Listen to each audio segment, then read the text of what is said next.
Distinctive, long time.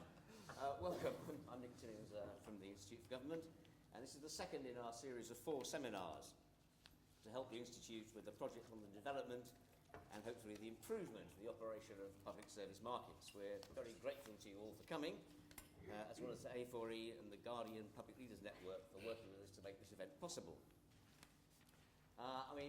Broad similar introduction to all the other seminars really, but since the late 1980s in many sectors, welfare, health, social care and local government, there's been a steady trend, at least viewed in the long term, towards outsourcing not just back office functions such as payroll and finance, but direct services to the public. And throughout its history this has never been uncontroversial, and indeed you might argue that in health right now it's never been more controversial than what's been going on in the NHS bill. But it's equally clear that despite this 20-year history, the ability to contract well for these services probably remains somewhat in its infancy. How to manage these markets well, how to decide when they're appropriate, how to ensure the taxpayer gets value for money from them, an efficient, effective and quality service at a fair price, all that remains a challenge. The full programme of the Institute's activities in this area is on your seats, and today's event's about adult social care, which is, for example, a very different market to the welfare to work one. While these seminars are in a sense about learning from history, we're not going to take a linear approach, but try to examine the history through a number of themes. What were the forces for change? What were the obstacles? How successfully were they tackled? What could have been done differently? And from that, perhaps learn lessons that might apply not just in this sector, but in others. We've got an extremely distinguished panel for you, most of whom we've known to you, all of you, but we'll just run down the line. We've got Richard Humphries from the far end, who's the Senior Fellow in Social Care at the King's Fund. We've Dame Denise Platt, former Chair of the Commission for Social Care Inspection, among many other things. We've got David Behan, Director of Social Care at the Department of Health. Peter Hay, the current President of the Association of Directors of Adult Social Services. And Phil Hope, who was Minister for Care Services in the last Labour government. We'll start with Richard and Denise discussing the forces for change. We'll move on to the other 3 speakers discussing some of the successes and failures, and then we'll hope to have a broader discussion in which we hope you will all take part, even if we haven't involved you before then. I should remind you that this event is being videoed and will be available online, so what you say is on the record, and if you do get engaged, could you say who you are and where you're from? We've lots of ground to cover, so let's make a start. Richard. Yes, thank you, Nick. The title of the session is Learning from History, and you look a fairly broad-minded and robust audience that won't be offended, I hope, by the one profanity I'm going to use this evening, but I just can't resist quoting Alan Bennett, who said that history is just one fucking thing after another. No one has walked out at that point, so that will be an outtake. So, and he wasn't referring to the procession of green papers, white papers, commissions, consultations, engagement exercises. And I know that we're not going to do the kings and queens approach to history this evening, so I just want to select 2 developments which in their own ways have set out, or rather have had impacts on the social care market, but in very, very different ways. The first one you saw earlier on the top of the screen there, and it goes back, believe it or not, right back to the late 1970s, where individual social security offices up and down the country started to make decisions in response to various pressures to make board and lodging payments for people in residential care. That later got rationalised into a single national policy. There were 3 big effects which are still with us today. The first is an explosion in private residential and nursing care homes. And just to illustrate that, 64,000 places in 1980. By 1993, that had gone up to 338,000, 5-fold increase, fuelled by people's own choices, fuelled by demand, and funded through a budget that was not cash limited. So the first consequence was to create the sort of contours of a very big care sector that we have still today. The second consequence is that when government realised that spending on this was spiralling out of control, they capped the budget, transferred it to local authorities who actually did an incredibly effective job of bringing it under control. But that in turn had other consequences that we are still dealing with today. And at the same time, I think the failure of assessment and care management within the community care changes in the early 90s did not bring about the individualised care packages that we are still trying to achieve today through personalisation. The third impact of those ad hoc decisions back in the 70s was, of course, to encourage the NHS to move out of long-term care and instead to place people in nursing homes where residents would be entitled to social security funding. And the net effect of that over the years has been to shift the balance of responsibility between NHS care free at the point of use and Lin's-tested social care. So hence, much of the problem that we have today of continuing healthcare and where people sit is a manufactured problem as a result of a policy accident rather than deliberate design. So the landscape of social care is profoundly affected today by those decisions that were taken in an entirely unintended way all those years ago. I just want to switch now to another development which has been planned and entirely intentional, and that is about personalisation and direct payments and budgets, which I think everybody agrees is a good thing. The issue being that since '96, when the Direct Payments Act came in, it took 13 years to get up to 166,000 people on direct payments. That's less than 10% of the workforce. Something happened from 2009-10 because the figures doubled in the next year. But this is hardly transformational change. This is more geological change. So you have here two developments. One has had a profound impact that we're still dealing with, one that we're still aspiring towards. So 4 quick points, and then I'll move on. Denise will come in. The first point is that today's market really owes more to the entirely unintended consequence of decisions made outside the social care system.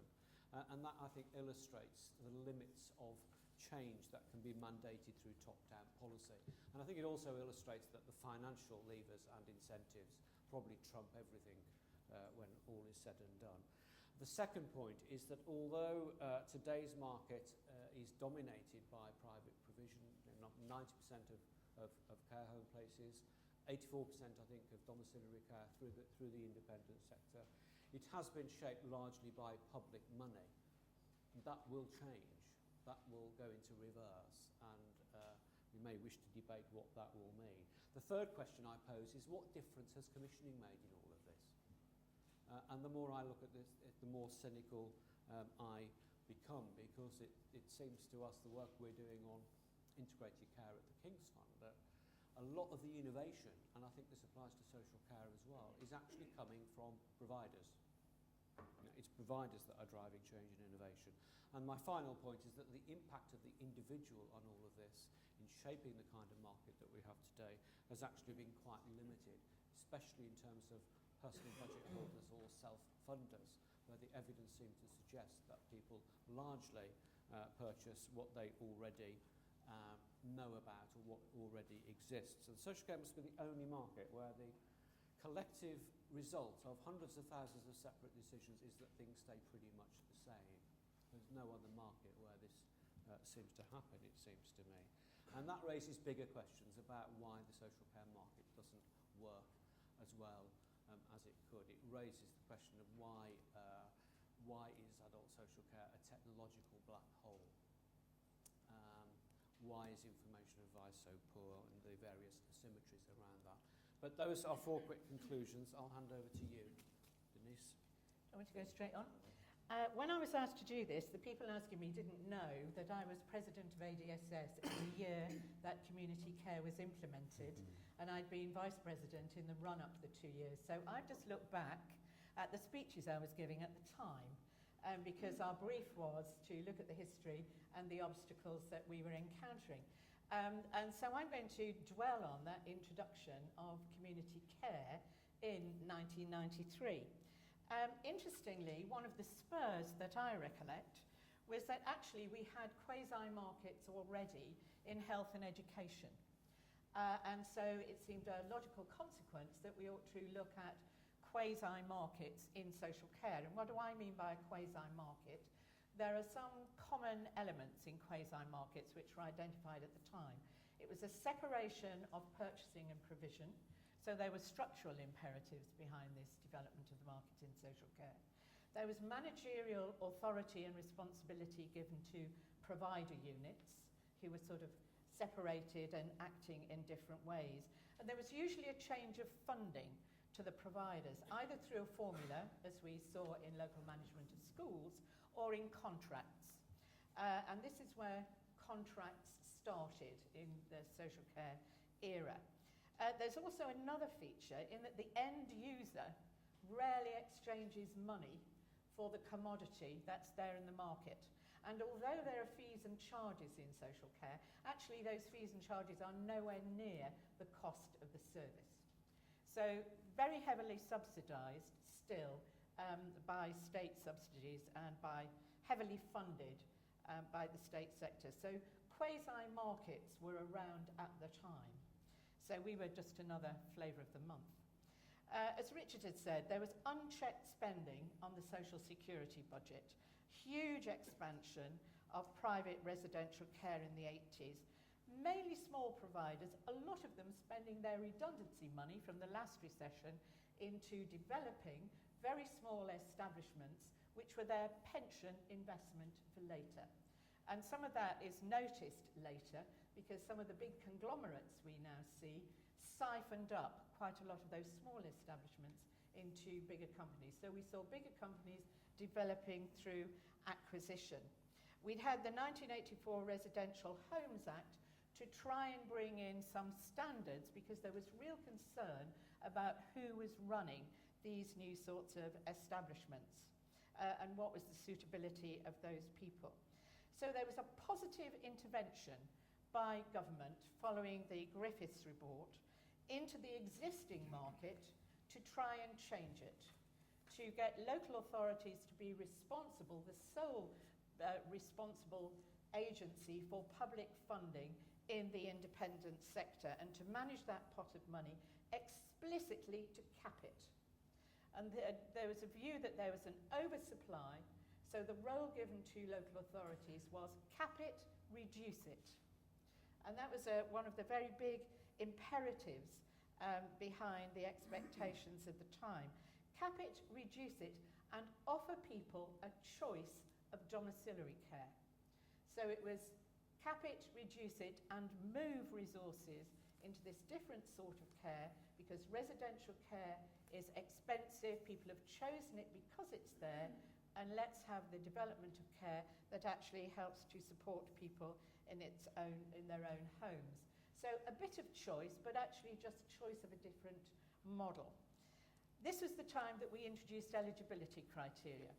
Not the fair access to care services, but general eligibility criteria, which were devised by individual local authorities. And there was a wonderful piece of Audit Commission guidance, which I can quote, that local authorities are required to draw their eligibility criteria such that only the number of people that they can afford to finance will meet it. So there you are. It was explicit about rationing, stopping, and developing a different sort of market.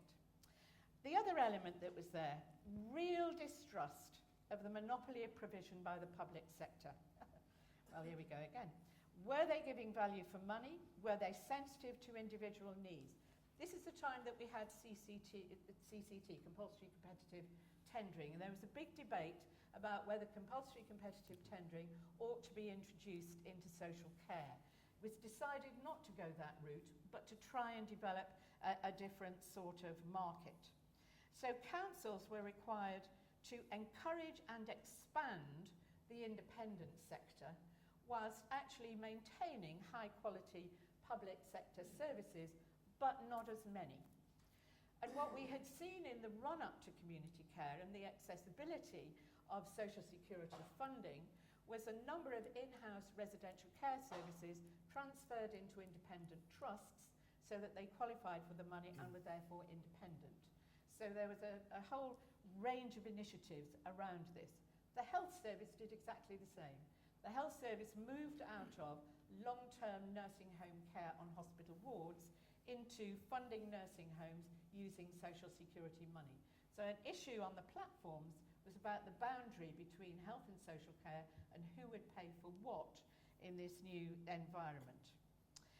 Always been a mixed economy of care in social care. The voluntary sector had played a big part in the 40s and 50s. Private sector emerged in the 80s. Interestingly enough, this is when we also moved away from grant aiding the voluntary sector into the contract culture and contracts. That was a huge obstacle at the time and a real concern for the voluntary sector, who felt that that was eroding who they were very particularly. And let's not forget, when we were allocated the special transitional grant, 85% of it was hypothecated to be spent in the independent sector, explicitly because that sector had come to rely on that level of funding, and therefore it should continue to be spent. So this was, local authorities, we're transferring this social security money to you, we want you to develop the market, and we're ring-fencing it so you can't spend it on you. It has to be spent in this different part of the sector. The other thing that I remember is we were inundated by guidance. I've got shelves full of it still.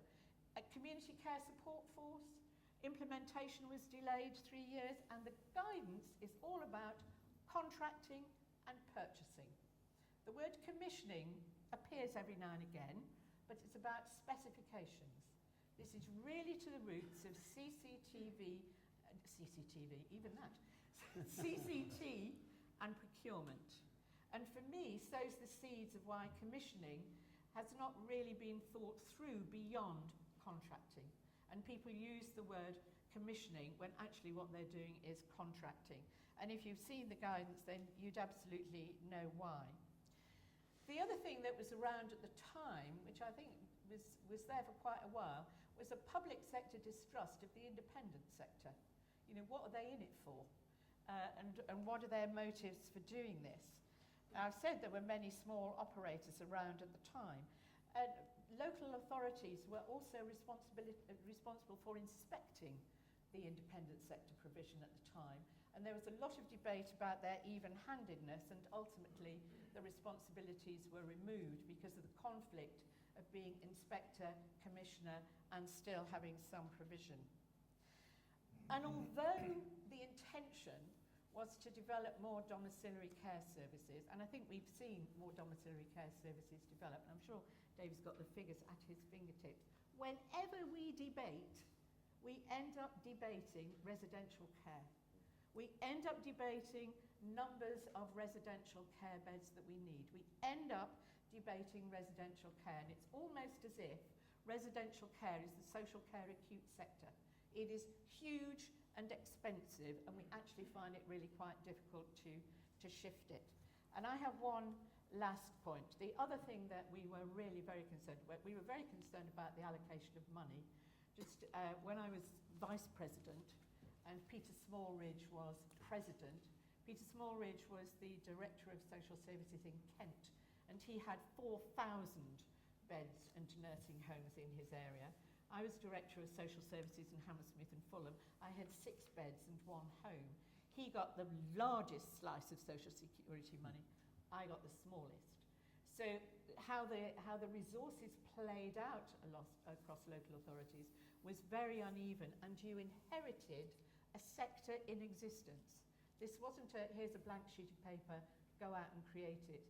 We inherited facilities and services. And how to ensure accountability was one of the things that was really on the agenda at the time. And very particularly, how can you, in this new contracting environment, because that's what it was, do you keep the end user in mind? Because so many people said to me when I was a regulator, my service is more accountable to the council than to me. And what we did was replace the monopoly provider with a monopsony purchaser. And actually, the power of that monopsony is, you've just got one big purchaser. And you might have had one big provider, you've now got one big purchaser. We have an increase of self-funders who can buy services direct, but we still have one big purchaser. And as Richard said, if you only ever purchase or commission the things you used to provide, how you actually get those individuals to really influence the design of services is still something that really has to be cracked in the social care market, which is imperfect. And policymakers need to decide what level of imperfection do you want in this market, because you're not letting it be a pure market. Denise, thank you very much. Having sort of had a bit of history, David, what have been the successes and failures since? Okay, all right, thanks. I don't know what Phil's going to say, because by the time we get to him, everybody will have said all the figures. But anyway, what strikes me is that I think picking up on some of those messages of history and Denise's reminder about the changes in the 93 Act, it strikes me that social care has been in the vanguard of the way that public services have been modernising. So the push into individualism, the push into purchase-provider separations, etc. And it has in many ways pioneered what some of that has looked like at a local level. CBORM departments were set up largely as experiments in 74. I'd argue that actually the development of markets have largely been an exercise in experimentation and discovery, not of what to do, but how this is to be done and how it's to be shaped. And the successes, I think, are numbers, and the failures, because this isn't a story of unalloyed success, as I think both Richard and Denise have touched on. So I'm going to say three things about successes, three things about challenges, and a couple of things about what the medium-term financial outlook might mean to just how constrained or otherwise is choice as we move forward. So just on the successes, I think from the story that Richard and Denise have told about the amount of provision and the distribution of that provision, I think patterns of provision have emerged at a local level which are very different in 2012 in terms of their incidence and number of them than they were in 93, in 83 and previously. And very often they've responded to local circumstances. And I want to argue that local authorities have managed the issues around market entry and market exit well over that period of time. I'll say something about Southern Cross in a minute, but it seems to me that the history of this, and there have been a number of recessions in the care market. Denise's point about small independent providers using this as a pension pot and then coming out of it led to a decrease in the number of places available. That's largely been replaced. So last year, 2010, we had a net increase in care home capacity measured by beds of over 4,600 beds. But we had a net change in care home capacity measured by homes of 105, and that was, I think that pattern will have been continued last year. So every single year since 2006, what's been going on is a net increase in beds in the system and a net decrease in homes in the system. So capacity has been coming in. We might want to ask later who's been commissioning those beds. But at the same time, beds have been exiting. So again last year, I think over 1,000 beds went out of the system, and a number. So market entry and exit has been managed at a local level very much by local authorities. I haven't got the figures to my fingertips in terms of domiciliary care, but we've seen more market entry in relation to domiciliary care. But in spite of that, this is still a highly fragmented and fractured market. So we've still got 90% of all providers have only one or two homes, and something like the top 10 providers still have less than 10% of the market. So this is still a highly fragmented market, and the domiciliary care element of this is even more fragmented. So whilst we've had the growth in the independent sector over a period of time, the pattern of that provision substantially is pretty much unaltered. Slightly against that point, and picking up on Richard's point around innovation, we have seen entering the market, particularly around domiciliary care, particularly around small and medium-sized enterprises on the back of direct payments and individual budgets, an increase in the range of not-for-profit, mutuals, micro-enterprises which are supporting individuals that are purchasing their own care and making their own arrangements. So while substantially the market shape hasn't altered, there have been changes as that innovation has come. I'm absolutely with Richard. I haven't seen any innovation that's been commissioned in. I think the innovation has come from providers seeking to do things in different ways, and the demand from people wanting direct payments and individual budgets is being stifled at the minute by an absence of supply of services that will help people to make those individual choices and be more in control of the services. I'd want to echo the point that Denise made about choice and control, there have been increases in individual budgets and direct payments. It has been glacial, as Richard said. But interestingly, I think more people do have choice, and the research which has been done on people who procure their own care using direct payments and individual budgets shows that satisfaction rates for those individuals are far in excess in comparison with satisfaction rates of any traditional services. They don't come across as being cheaper, but in terms of value for money, the satisfaction per pound spent is greater than any other services. Which is why we've, in government, when Phil was minister and current ministers, continue to push into the use of direct payments and personal budgets as being a way that choice can be demonstrated. So there were the three successes. There are more, but time doesn't allow. In terms of challenges, local authorities are largely commissioning or purchasing on cost and volume. We've lost procuring, commissioning on outcomes and quality. We're dangerously in a race to the bottom in relation to quality.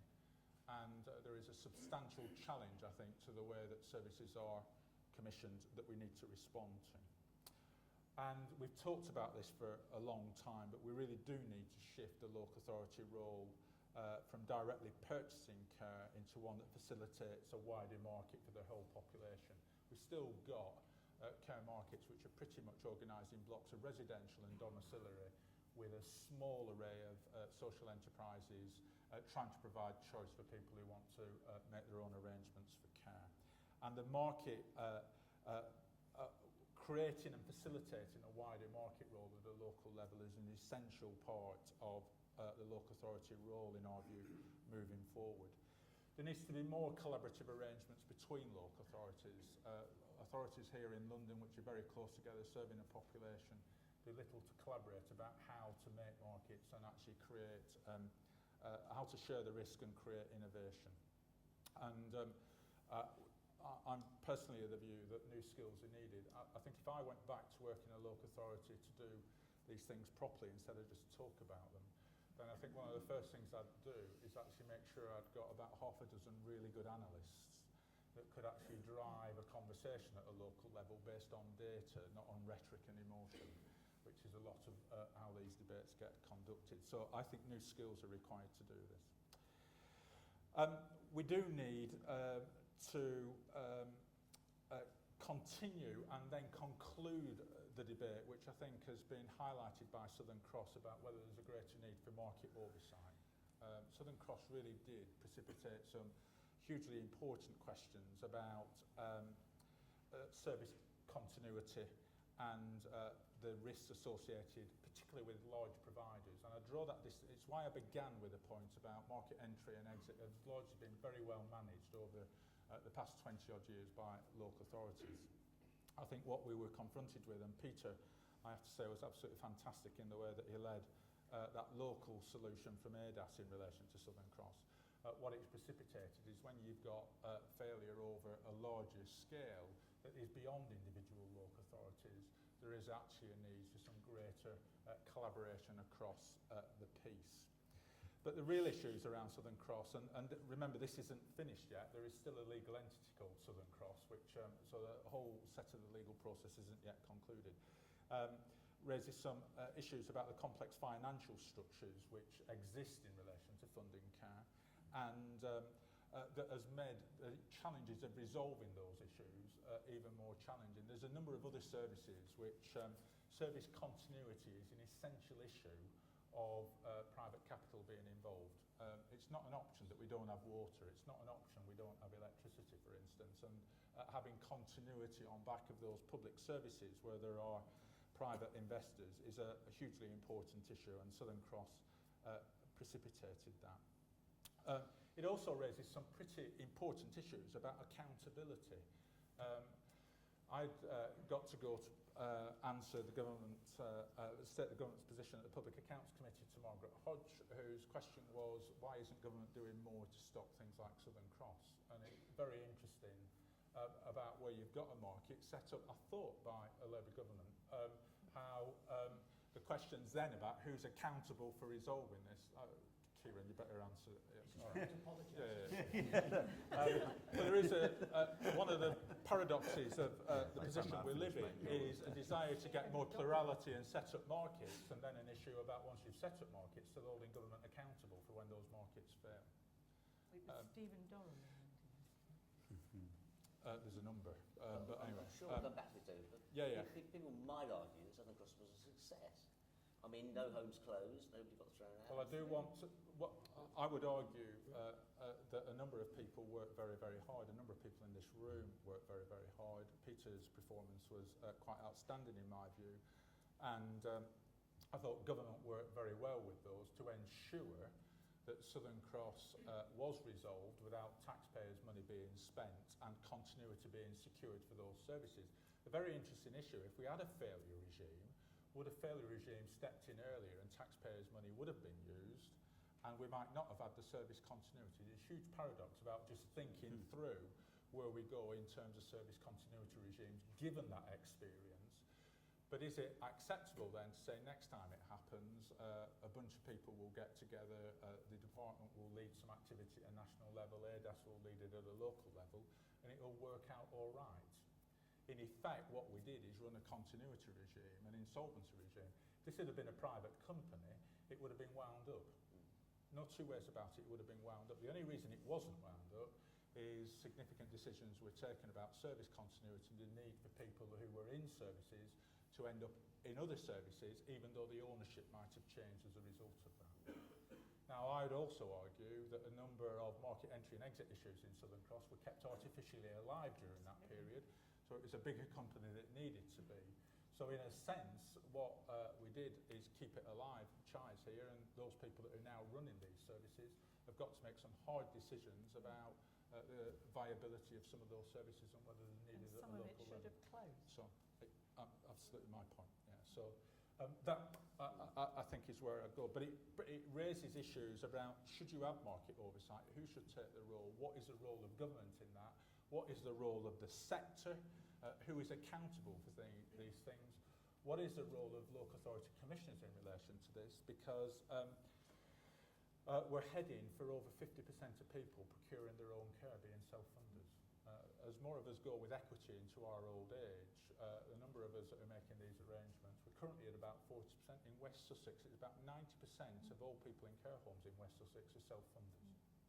That's been a big change. That's a huge change in the way that people will make decisions. Richard exposed the point about whether people are making good decisions because they don't have the information to inform the decisions that they need to make. So we run the risk of people making individual purchasing decisions, which are bad ones because they're not assisted to make that, hence the importance of information. So some really important issues around the markets. How do we strive for continuous improvement will be the third point under the challenges. What changes are needed so we can ensure we deliver high quality care? What's the responsibility of providers? What's the responsibility of commissioners? What is government's responsibility? So these issues around information and advice, workforce development, how do we drive quality? What are the issues around integration are key issues. On the medium-term financial outlook, just some thought. I think I've heard William Lang quote a figure that the plurality of the market has resulted in between 30 and 40 billion pounds of capital being invested in this sector over the past 20 or so years.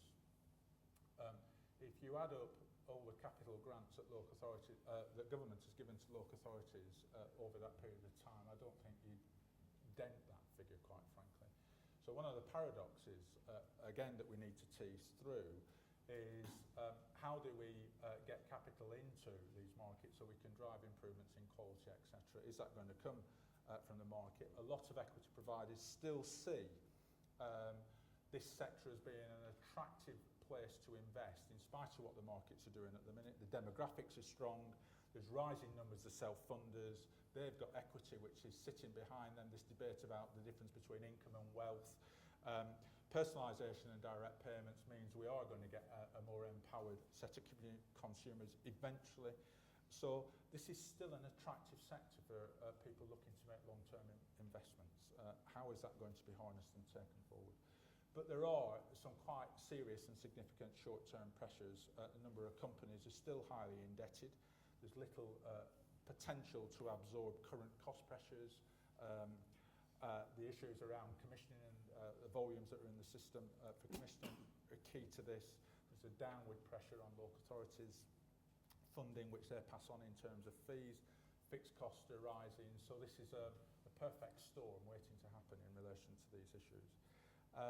What have we been doing since we continue to have conversations with the largest providers, particularly those with debt, about how are they managing the challenges that they face, what's the confidence that they've got, how robust are they as organisations in terms of their clinical governance, the standards, etc., which is so important. But what's the composition of their boards in terms of their own financial restructuring? Do they have financial restructuring experts that are mentioned on their boards? Or have they just collected the great and the good who can open doors? Actually, one of the issues around Southern Cross perhaps is they had too many people that could open doors and not enough people with the technical knowledge to actually restructure the business in the way it needed to be restructured. So that's me. Okay. Keep it reasonably short, that would help. I'll do it bullet point style. 5 challenges. For me, who drives what shape of the market? We started, as Denise very ably outlined, with a state-driven, top-down market force, and we are now in a position where the emphasis is on the customer driving the market through choice and control. Those produce 2 very different things, but we've never been clear of that. And in that, we've talked about the driver, but we've been very reluctant to talk about the word market. And I've always taken the view that if it quacks and it waddles, it's duck. And markets do all sorts of things. We need to understand investment, for example. And we've not really followed through what we meant by markets. William, who was my co-lead in the engagement exercise, and I on markets, we had a very interesting experience last year. When we mentioned the word markets to social care audience, it went like this one. It didn't ripple at all. We went into a room in which there was any member of the NHS, and a riot ensued for about 2 hours before we could get any calm to say what we meant by it. So really, that word in itself provokes a range of emotions rather than actually an analysis of what are we doing in relation to the market and what are we trying to achieve. And therefore, we've not always been explicit about to what end. Denise, again, outlined the big drivers of efficiency and value for money, as well as a bit of shape that were there and behind. In current, we're trying to get choice and control, again, to what end, really. We've also, I think, particularly in the engagement exercise, we've been really clear that there's not one social care market. There is not a homogenous social care market. People who are using individual budgets came up with I want a life, not a service, and started to do really radical things like buy karate classes or football season tickets because they wanted meaningful activities, not a daycare centre. They really challenged us with what existed outside of a traditional market. And we've been pointing to the interface with our whole range of markets, whether that's those kind of community and existing markets, whether it's housing, or whether it's at the other end, the healthcare and acute care markets. So actually it's about how you straddle a whole range of markets. And I think importantly, it's not just state provision. Even in areas which I've been in Sussex today, I've been at West Sussex, East Sussex, Brighton and Surrey. I've got to get them all right or else I shall be killed by the one I miss. I've been at their care show and found indeed I know some others were there too, a really impressive collaboration in an area where you're right, 80% is self-funded. And in reform, if we're just talking about state funding, we're going to miss a very, very big trick. Indeed, Birmingham, as experience, was our work highlighted that if we didn't think about self-funding, we certainly couldn't be thinking about the shape of the market, that actually self-funding was driving it. So it's never been an issue about just the state-funded element, and neither should it be as we consider the future. And my final challenge is I think we've really been reluctant to identify the right spaces and roles for each other.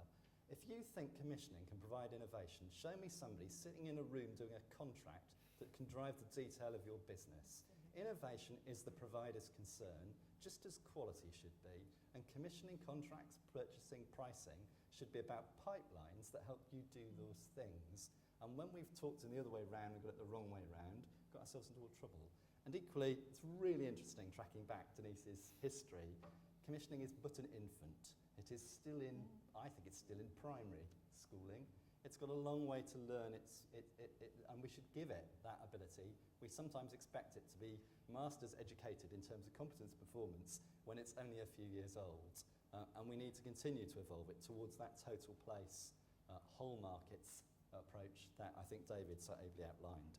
Very quickly, some successes. At the very time where Denise was being president, I waddled into my first senior area job, and I waddled into a closed fisherman's care home. There you go.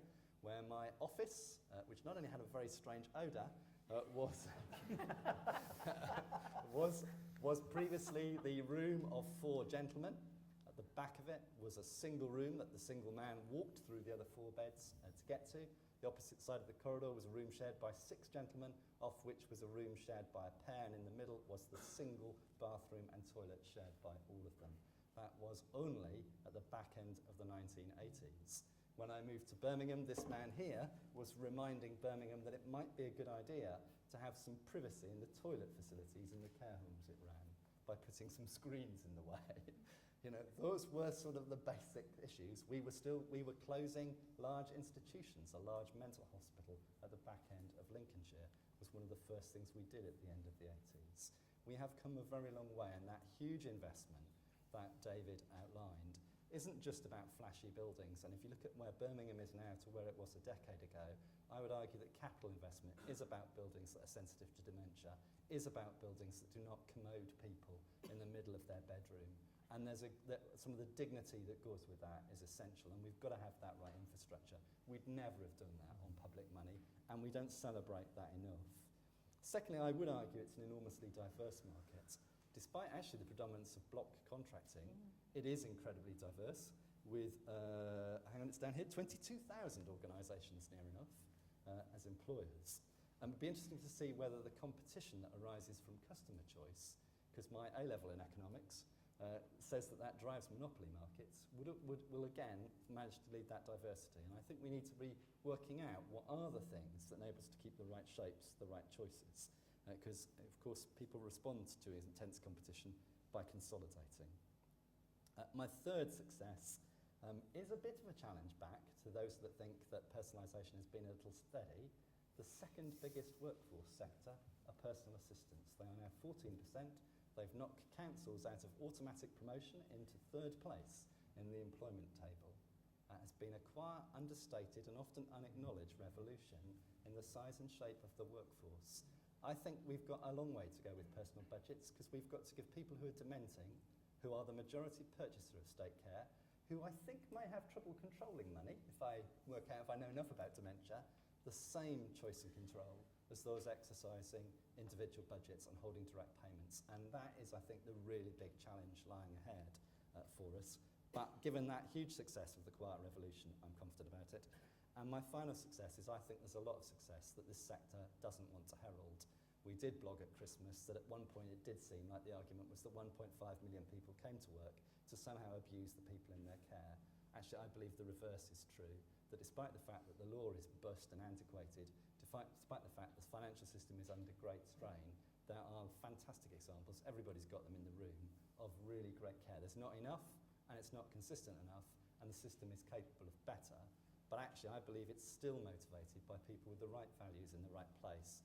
And the best example of that for all is my father-in-law, who's been fantastically well looked after and has recovered his social ability, albeit that his body is completely broken to pieces. The great highlight of that for me was when the care home starts to talk about taking out his catheter. That means more work, more effort to achieve his dignity. And I think people who have monitored and who care in that kind of way are actually the real successes of it. And I'm really pleased you still find that an experience. I'd like to see that more consistently more everywhere and promoted by the law and the financial system, which I'm sure David is working on as we speak. Right.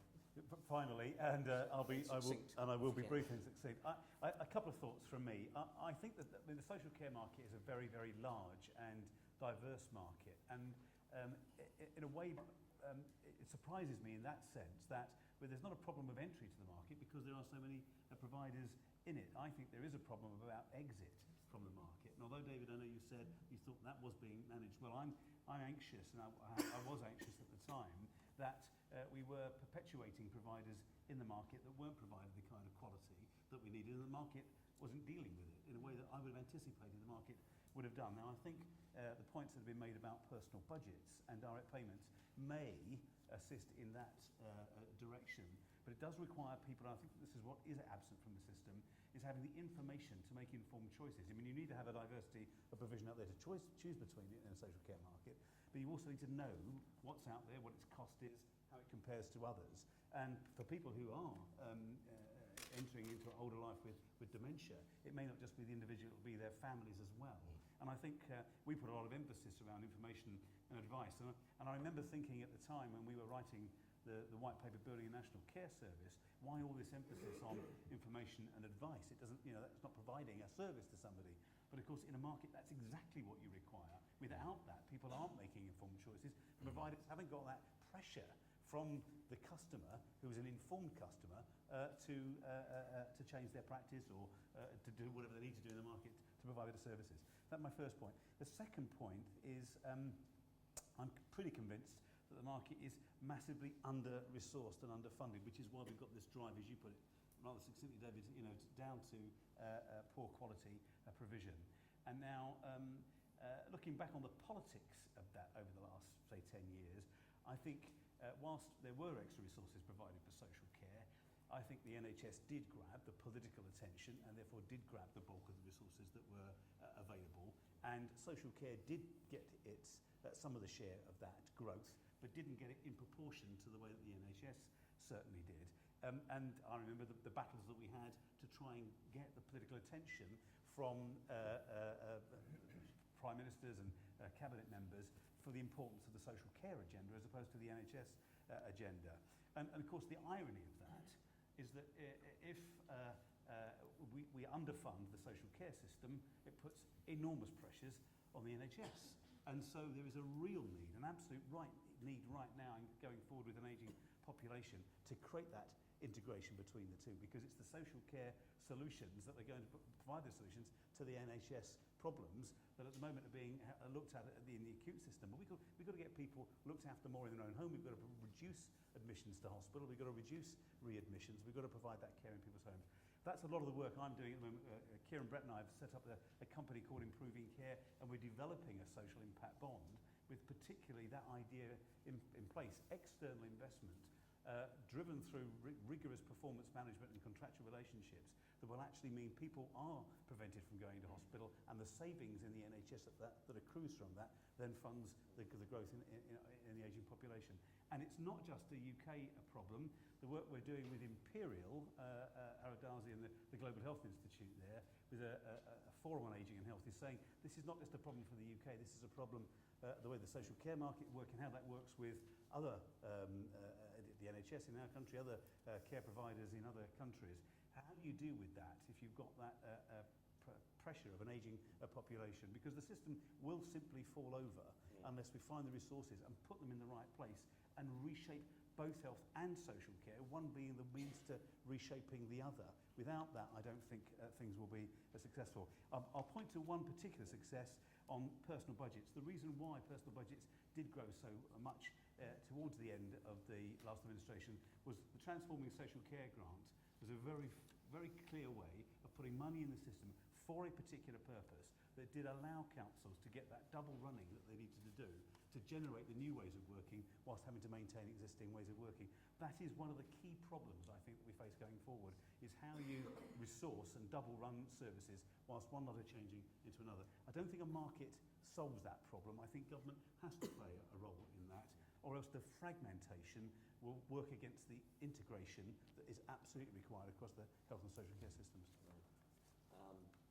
Do raise a hand and ask a question.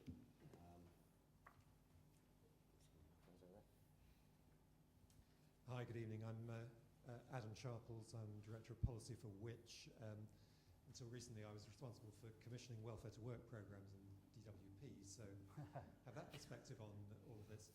One of the fundamental problems with any commissioned service is how you ensure quality when people are competing and ultimately trying to make a profit out of delivering the service. In some areas, it is possible to pay by results, and so you're using that pressure to try and drive up quality. That's really difficult in a social care context. And so there are pretty fundamental problems about quality being driven down as people struggle to, private providers struggle to make a commercial go of it, which just today has published some research on domiciliary care and the really poor standards received by people there. So what I'm interested in is your views on how in a commissioning environment the right dynamic can be set up in which customers are driving up quality through informed choice rather than quality being driven down as people try and make a profit. Yeah, thanks. I mean, there's another bit to that question, it says, isn't there? In the what has led to the quality improvement there has been, it's probably not been commissioning, it may have been inspection. I think I just want to say a couple of things in relation to that. One is commissioning as a word means whatever the person saying it means at that minute.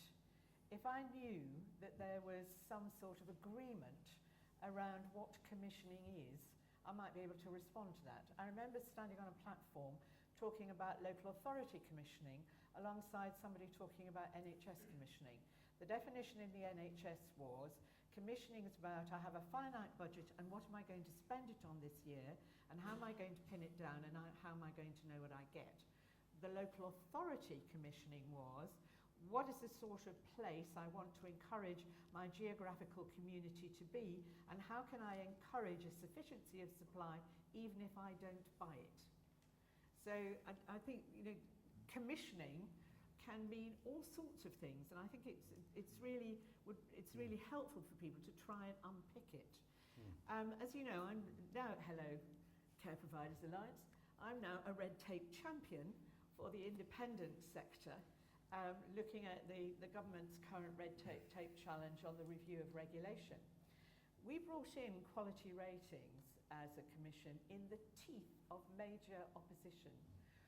Having come back 3 years on, those quality ratings having been abolished, the big call from the sector, and I can see nods, is we want the quality ratings back. Want it back with a real user perspective around what quality means. And the reason that the sector is saying it wants them back, they don't want them back how we brought them in, but they want them back in some form, is it was a spur to improve within their own company, their own business, their own corporate organisation. So you could actually write it into the performance targets of individuals. We want all of our services to be at this level of quality, which is why you have to have a user input because quality is very subjective. But one of our reasons for bringing them in was that if you had a quality rating, you had some chance of getting quality and cost closer together. If you were a higher quality rated, you didn't have to take the minimum price. You could go in. And what I noticed that just the small time that we were having the quality rating scheme, people that got maximum quality opted straight out of local authority contracts and started to sell direct. And what was resulting in was medium quality was being commissioned on block contracts. And one of the things which CSCI used to do was feed back to local authorities, this is the level of quality that you're contracting. We used to give information to local authorities so they could actually think that through, and then a local authority might decide to work with those people with whom they had contracts to improve the quality of what they were providing. And that was where the information of the inspectorate was used for improvement. It wasn't that the inspectorate did the improvement, but it gave the information for those people who could. And I think it's really quite interesting, my coming back after 3 years, finding that the sector really wants a benchmark of quality, because if everybody is just assessed as being compliant or regulated at the minimum, then you have no idea as a consumer who is actually better than the average. Yeah, but that's kind of essential for consumers, isn't it? I mean, Yes. anyone It's who's information. had a relative going into any of this, you have Yeah. no idea how Yeah, to assess the quality exactly. of what you think you're going to be buying. Information. Absolutely. Really difficult. And Nick, I would argue that actually it's the tier below the commissioners where the quality determines. Resisting your immediate response was a tier above even further and remoter in inspection. I think what we've seen in personal budgets is people taking control for their own quality, and that's one of the big reasons driving their improved satisfaction and indeed better outcomes that are coming from it. I think there's a real issue, if commissioning, I'm with Denise, is all of those things. It is about sufficiency and shape. Yeah. Actually, how do you lock in to the choice? I've never procured or commissioned a provider in the place on the basis that they're pretty crap. The people we get working in our place are usually pretty good and they meet all the tests. But the lock-in about the support planning arrangements is a social work decision, and we haven't put enough time into how we lock down the line of sight between commissioning and the buying of that support plan. We've not got that right for state funded. We don't even have that offer for the non-state funded, and one of the reasons we've joined the social work pilot to stand social work on its head is I think that advocacy, brokerage, individual consumer help, whatever you call it, should be something that people spending an awful lot of money on their own care should be wanting to buy. So I think it's about the tier below that sufficiency, helping you with managing that quality, that it works for you in the right way. Just can I just add to Adam's point? I'll do this quickly. I think it's about relationships, stupid. And actually what we're talking about now are fractures and fragmentations between the key relationships of the people that need to actually do it. So the privilege of the job I do at the minute, having been worked in social services to deliver services, then done the inspectorate job with Denise and now into this job, is, and I'm prompted by spent part of today looking at Winterbourne and having thought about, some people in the room will remember long care. And long care was the abuse of some people in a learning disability home in Berkshire, I think, in the mid-90s. Yep. And actually Winterbourne is almost identical to it. Yep. And Same abuse techniques. so what happened in that period of time that nothing has changed? Why is it we don't do what we know we need to do? I think for me some of that is That was rhetorical. No, but no, it isn't for me rhetorical. I think it's because people have the language of purchasing and contracting, which I talked about where we started, went into things called commodities and currency. You'd meet lots of people in the NHS who talked about commodities and currency and what's the currency for this, that and the other. What we got out of was commissioning, however we define that word, an affirmative culture. What is it? I mean, what was happening in Winterbourne is what Irving Goffman identified happened in asylums in the 1940s. There was a power relationship that was abused. And so it's how do you commission for the sort of culture you want to generate rather than the physical circumstances of the politics? I guess for Shai's question, that must be even harder in domiciliary. Can I just finish what I was going to say? Sorry, because I do want to land this point. I'll give way to Shai. But so Adam, the way I've been thinking about this now in this job rather than in the other jobs is I think there's 5 drivers to quality. Firstly, there is how the commissioners commission. I'll take this point about definition.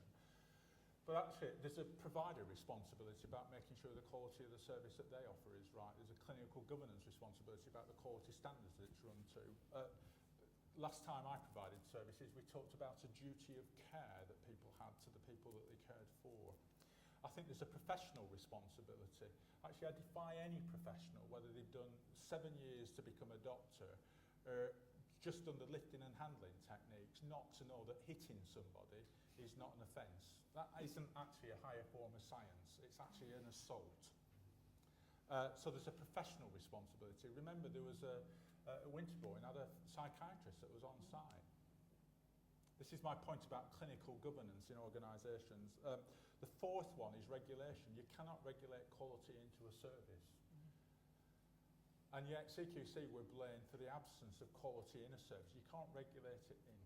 It's got to be commissioned in and then provided in, and the professionals have got to accept responsibility. And then lastly, coming to your question, I think the voice of people that use services, and Peter's point about, and those people that don't have capacity, and that's a winter, but it needs to be prominent. And the picture I've got in my head is a graphic equaliser, and if you have any one of them out of any kind of balance, you're not going to get quality in that service. And the trick is to get them all flicking along in a level so that you are getting those influences. So when we go, service quality has failed and it's a commissioner's fault, service quality has failed and it's a provider's fault, there's a number of checks and balances that need to be in a system. So I would answer your question by attending to the system and making sure that you are designing a system where, coming back to one of the things that Peter said, people are absolutely clear about what their roles and responsibilities are and they discharge them. That for me is one of the failures of people forgetting what their roles and responsibilities are. Jai Patel, I'm the chairman of HC1, one of the companies that was born out of the Southern Cross situation. Some observations and a couple of questions. I think to the last gentleman about profitability, and I think it's Des, I think, who asked the question, if I'm not mistaken, that profitability in domiciliary care particularly is now almost down to something like 5 to 10% on margin. And it's being driven down intensely with the way domiciliary care is being commissioned. So some of the roots of the issues you might get in domiciliary care are built into the way it's procured. I won't use the term commission, the way it's procured. The second observation I would make after 25 odd years in the industry, almost from the beginning, is there's a very poor relationship between people who supply and produce services in this sector and the people who want to consume them or buy them on behalf of the citizens. And that relationship needs to be improved materially. And one of the ways it can improve is not by commissioners or purchasers thinking they know what they want, but to actually ask the questions of what could be provided. And that way the suppliers can come up with ideas that you could then see whether you can afford or whether you think they're appropriate to your budgets and what you're trying to do. There's a whole range of ideas out there that providers have to help with the interface of health and social care, to use the current envelope of buildings across the countries that are being used for social care to redevelop them into a whole new innovative way of providing community-based services with greater clinical and greater innovations around mechanics and digital solutions and so on that could be done, but somebody needs to meet them somewhere and say, here's a revenue stream. The best thing, one of the ex-Secretary of State, who I won't mention because he was a Chatham House rule, said to me the other day, when I met him, he says, if I knew how the private sector worked when I was a Secretary of State, I would have done things differently. And what I've learned by being in the private sector is the private sector responds to revenue. So if you put out a revenue, it will respond to it. You just need to say there's some funding here, and they will come up with ideas. I think it's a complete misnomer, I can tell you this, and then on my question, that the reason why things happen badly in any sector is because of profit. They happen badly because people do bad things, and they're managed and governed badly, and because the system can never protect against the mad and the bad. So you really need to get that sorted out. That is the way it is. What has happened at Winterbourne is just unacceptable human behavior. You cannot judge the whole sector by that. It's just unacceptable. There's an enormous amount of amazing things happening, and my final point is, if you really want quality in the sector, quality does cost. And we're doing residential care for £75 a night. You can't stay in a travel lodge for £75 a night. And we've now reduced domiciliary care down to £6.50 an hour. And we're now trying to do this where the minimum wage is almost higher than the rate you're paying, and you're doing 15-minute visits, 5-minute travel times on a map that you know shows that the travel time is more than 10 minutes. And then you wonder why the interface between the provider of the care and the person who wants to receive the care is poor. So the question is, if you really want what you want, then please put it out properly so that people can respond to it appropriately. It isn't about profit. And if you really think all the not-profit organizations in the world are going to deliver this service, it's just not going to happen because the not-for-profits are not going to find the capital. There is no capital other than in the private sector unless you want tax-based capital from governments. That's a whole different way to solve the problem. Does anybody want to respond? I mean, point. Well, I suppose one of the issues I'd like to pick up is the issue about financial incentives in the social care market, because I'm not sure we have got the financial incentives right, and they're certainly not linked to outcomes that individuals who receive social care across. Now, I wonder whether there is some thinking needing to be done about outcome-led commissioning that puts the financial incentives in the right place for the individual who reports something about their care, and if it's better care, the provider gets rewarded. If it's worse care, they don't, and then manage that market in a way that we drive up quality. I still think there is a fundamental problem about underfunding in the system, which is why we're getting the kind of behaviour you're describing, and I think that's a wider political decision that we tried to address and failed, and the current government is trying to address, and we'll see what they come up with. I think we need to find new ways of getting money in the system, and it may be true, David, that the self-funders going into the system going forward will provide that resource, because people might be prepared to pay for their care if it's good quality. But without knowing, one of your fifth measure was what people think about the care they're receiving. If we made that far more prominent, and I like this idea of patient-reported outcome measures in the NHS outcomes framework, for example, if that were part of the commissioning, data-led, outcome-led commissioning by social care providers, and then that would give the provider the freedom to be innovative, to meet those outcomes, and incentivised to do so, not only by the financial incentives being in the right place, but by the voice of the consumer being able to influence the market by the choices they make. Denise, you. Yes, there were a couple of things I wanted to say. I used to think that one of the most innovative things that a commissioner could do was actually get a large assembly hall, provide the tea and biscuits, invite the public and the providers, and facilitate the direct conversation.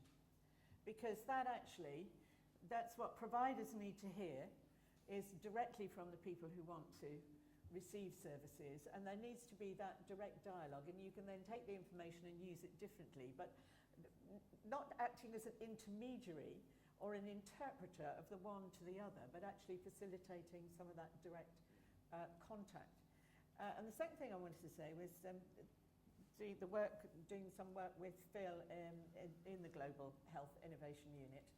I have come across this global domiciliary care franchise, which I met first of all in the States, and which is at that time was in Japan, Australia, Ireland and whatever.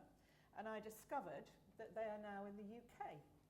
And so I looked up the franchise at the weekend and discovered that there were 5 franchises near where I lived in Cheshire, within reasonable distance. Then I looked where they were in London, and they're in outer London boroughs and probably the more affluent area. I dare say they're not going for any contracts whatsoever, but they are a global franchise with a global brand, and they're going direct to the self-funders. And they're providing a mix of what they call companionship services, helper services, and personal care services. And it's, we'll ring you up, remind you when your daughter's birthday is. We'll do all sorts of companionship type things. So actually, we have dealt with corporates in a residential care sector who have an obvious presence. A franchise isn't obvious. They'll be registered as individual units, but they're there. And we don't necessarily know about them at this minute. I think to answer Chaya's question about how it goes out in the way, I just want to speak up a little bit for the confused middle. Because I don't think, and I'll take this as a personal confession, I'm not entirely sure I gave the clarity of leadership to get over the confusion. Because I know you're only meant to do one big transformational change, I'm trying to do 3 at once. I'm trying to reshape my organisation to do personalisation. And I would have to be clear, I don't think there's any organisation where every member of staff fully believes that.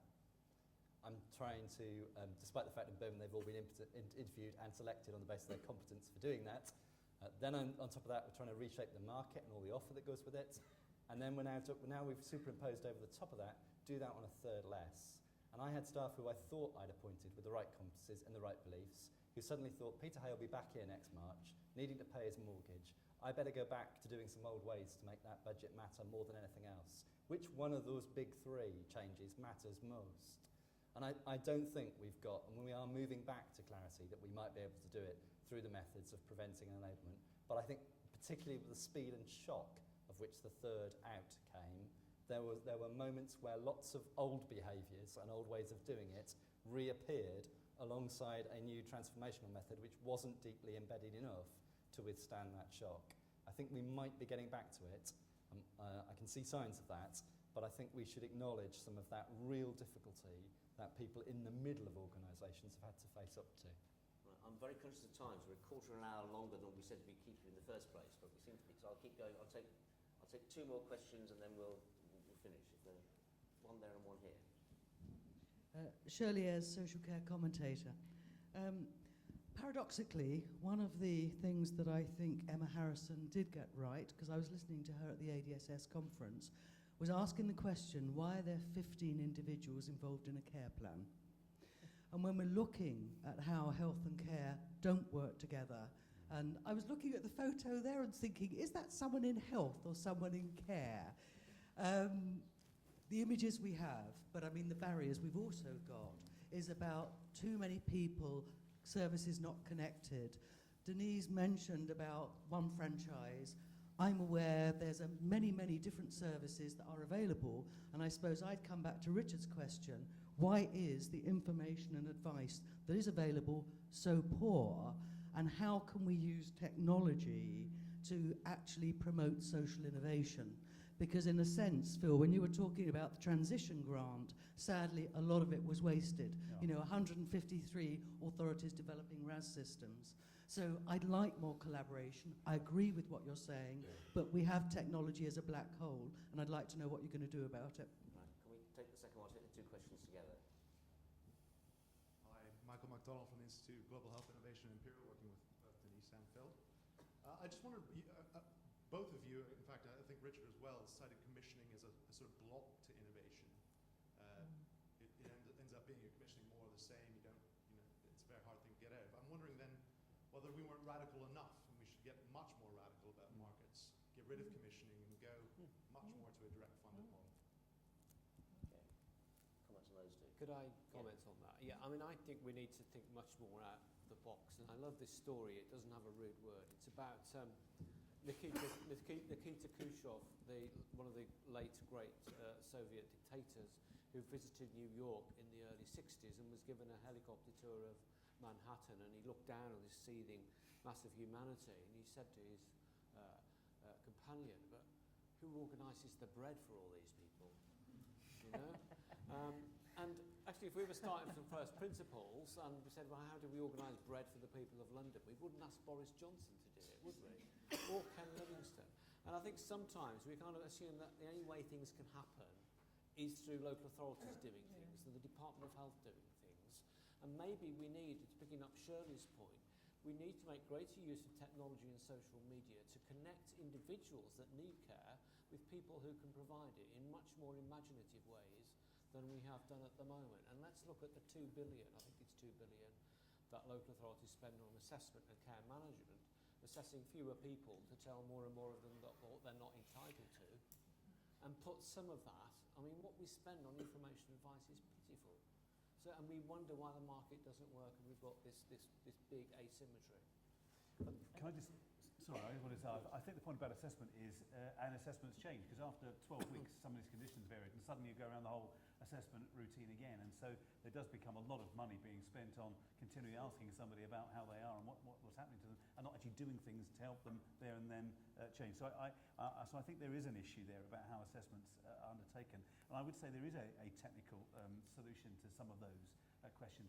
Things could be done quicker and faster using technology, whether it's the actual processes of assessment, the information sharing that goes on between different parts of the system, the actual services that people get through telehealth and telecare, and also, interestingly, the whole TripAdvisor thing that's been happening, giving people information. I know it's controversial, but people are getting information about the providers in a way that other sectors, the hotel market or the B&B market, might use.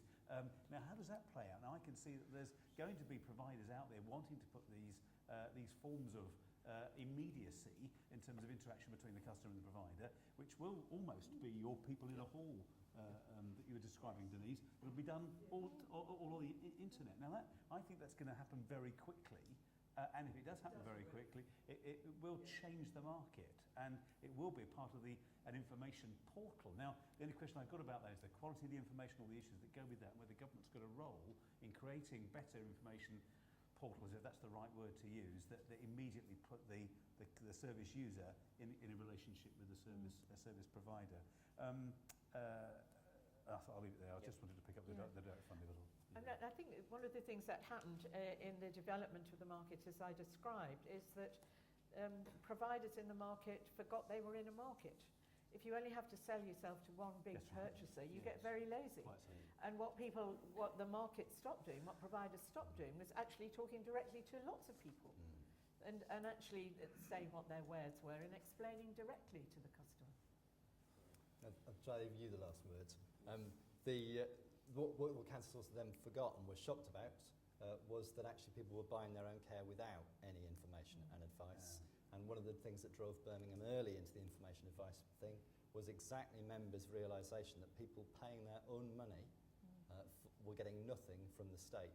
So we did do assessment, we have tried to do it, but we've got an awful long way to go in there for exactly the realisation that I think we came to this thing too late.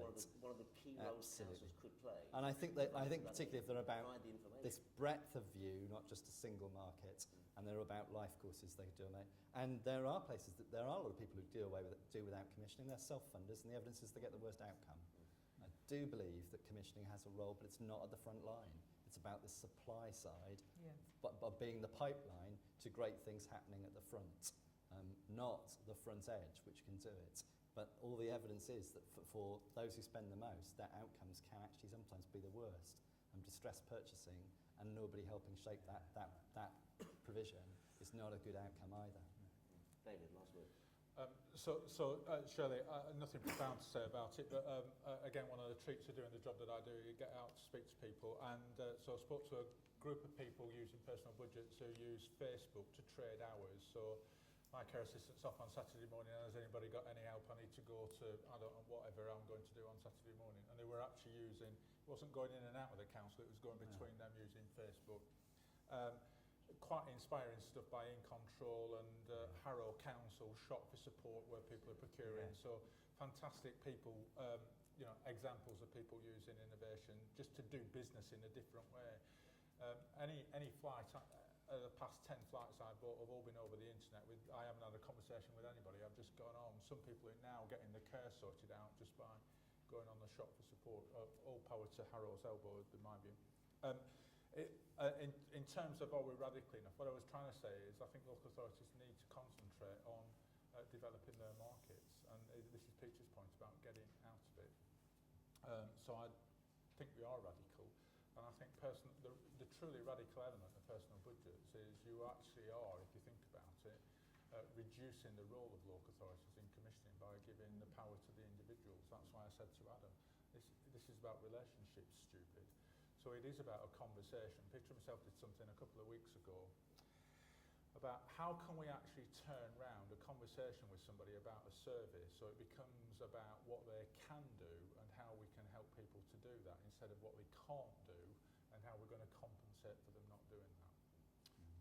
My mum's bedbound at the minute and needs 24-hour care, so that doesn't mean you supplant that and replace it. That stuff still needs doing and is still as important as it ever was, that it's done well and with dignity. But actually the game changer, 85% in 93 was a game changer for the way that the system operated. The game changer, in my view, today is actually a further drive around personalisation. Not in a blind way, but actually what it's about is having different conversations with people about how they can be supported to live the lives that they want to live. In my mother's case at the minute, she wants to die at home. How do you actually organise those services so that can happen? It's not beyond our wit, quite frankly, to do it. But the big problem they've got is not can we get the right services going in, is can they get her upstairs when she comes out of hospital next week. You'll take 3 blokes and there's a row going on. Seriously. Actually, it's the little things that befuddle you. If you live in a terrace house in Blackburn, which is 2 up, 2 down, and that's where you're going to die, actually, they weren't designed to get stairs that get people up and down. They just were not designed in 1870 with that in mind. But that is the challenge we've got if you want to give people choice and personalised care in that way. Well, on that very personal note, we'll end. I won't remotely try and sum up, but I mean, one of the things that struck me is that this is a market that could actually be changing very fast and very quickly from a long-standing model to a very different one, quite rapidly. Thank you. Could you just please say thank you very much to the panel and to A4A for being. Thank you for being it.